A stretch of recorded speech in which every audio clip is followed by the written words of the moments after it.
ಇಂದಾದರೂ final ಆಗುತ್ತಾ ಸಂಪುಟ list? ಸಂಜೆ ಮಲ್ಲಿಕಾರ್ಜುನ ಖರ್ಗೆ ಮನೆಯಲ್ಲಿ final talk. Rahul Gandhi green ಸಿಗ್ನಲ್ಗೆ ಸಿಎಂ ಕಾಯ್ತಾ ಇದ್ದಾರೆ. ಹೈಕಮಾಂಡ್ ಅಂಗಳದಲ್ಲಿ ಸಂಪುಟ ವಿಸ್ತರಣೆ ಸರ್ಕಸ್ ನಡೀತಾ ಇದೆ. ಈ ಸಂಪುಟ ವಿಸ್ತರಣೆ ವಿಚಾರ ಇದೆಯಲ್ಲ, ಒಳ್ಳೆ ರಬ್ಬರ್ ತರ ಎಳ್ಕೊಂಡು ಹೋಗ್ತಾ ಇದೆ ಹೊರತು ಒಂದು ಫೈನಲ್ ನಿರ್ಧಾರಕ್ಕೆ ಬರ್ತಾ ಇಲ್ಲ. ಹತ್ತತ್ರ ಎರಡು ತಿಂಗಳು ಈಗ ಡಿ.ಕೆ. ಶಿವಕುಮಾರ್ ಅವರು ಸಿಎಂ ಆಗಿ, ರಾಹುಲ್ ಗಾಂಧಿ ಅವರು ವಿದೇಶಕ್ಕೆ ಹೋಗಿದ್ದಾರೆ, ಬರಬೇಕು ಹಾಗೆ ಹೀಗೆ ಅಂತ ನೆಪ ಹೇಳಿದ್ರು. ಬಂದಾದ ನಂತರ ಮತ್ತೆ ಹೋರಾಟ ಪ್ರತಿಭಟನೆ ಆಯಿತು. ಅದಾದ ನಂತರ ನೋಡಿದ್ರೆ ಇನ್ನೂ ಈ ಡಿಸಿಷನ್ ತೆಗೆದುಕೊಳ್ಳೋದಕ್ಕಾಗ್ತಾ ಇಲ್ಲ. ರಾಜ್ಯದಲ್ಲಿ ನೋಡಿದ್ರೆ ಪರಿಸ್ಥಿತಿ ಸರಿ ಇಲ್ಲ.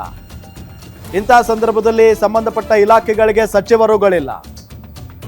ಈಗ ರಾಹುಲ್ ಗಾಂಧಿ ಗ್ರೀನ್ ಸಿಗ್ನಲ್ಗೆ ಕಾಯ್ತಾ ಇದ್ದಾರಂತೆ. ರಾಜ್ಯವನ್ನ ರಾಹುಲ್ ಗಾಂಧಿ ಅವರು ಆಳ್ತಾ ಇದ್ದಾರೆ ಅಲ್ಲಿ ಕೂತ್ಕೊಂಡು. ಹೈಕಮಾಂಡ್ ಅಂಗಳದಲ್ಲಿ ಸಂಪುಟ ವಿಸ್ತರಣೆ ಸರ್ಕಸ್ ನಡೀತಾ ಇದೆ. ಸಂಜೆ ಮಲ್ಲಿಕಾರ್ಜುನ ಖರ್ಗೆ ಮನೆಯಲ್ಲಿ ಫೈನಲ್ ಮೀಟಿಂಗ್. ಡಿ.ಕೆ, ಬಿ.ಕೆ, ಸಿದ್ದರಾಮಯ್ಯ ಜೊತೆಗೆ ಇವತ್ತು ರಾಹುಲ್ ಗಾಂಧಿ ಚರ್ಚೆ ಮಾಡಲಿದ್ದಾರೆ. ಇನ್ನೂ ಮಾಡಲಿದ್ದಾರೆ, ಮಾಡಿಲ್ಲ. ಈಗಾಗಲೇ ವೇಣುಗೋಪಾಲ್ ಜೊತೆ ಚರ್ಚೆ ಮಾಡಿದ್ದಾರೆ ರಾಜ್ಯ ನಾಯಕರು. ಇಂದು ಮಲ್ಲಿಕಾರ್ಜುನ ಖರ್ಗೆ ಸಮ್ಮುಖದಲ್ಲಿ ಸಚಿವರ ಪಟ್ಟಿ ಫೈನಲ್ ಆಗುತ್ತೆ. ಹೊಸಬರ ಜೊತೆ ಹಿರಿಯರಿಗೂ ಡಿ.ಕೆ ಸಂಪುಟದಲ್ಲಿ ಚಾನ್ಸ್ ಸಿಗಲಿದೆ. 70-30 ಫಾರ್ಮುಲಾ ಅಂತ ಹೇಳಲಾಗ್ತಾ ಇದೆ. 70% ಯುವಕರಿಗೆ ಮತ್ತು ಇನ್ನು 30% ಹಿರಿಯರಿಗೆ ಅವಕಾಶ ಸಿಗುತ್ತೆ ಅಂತ ಹೇಳಲಾಗ್ತಾ ಇದೆ.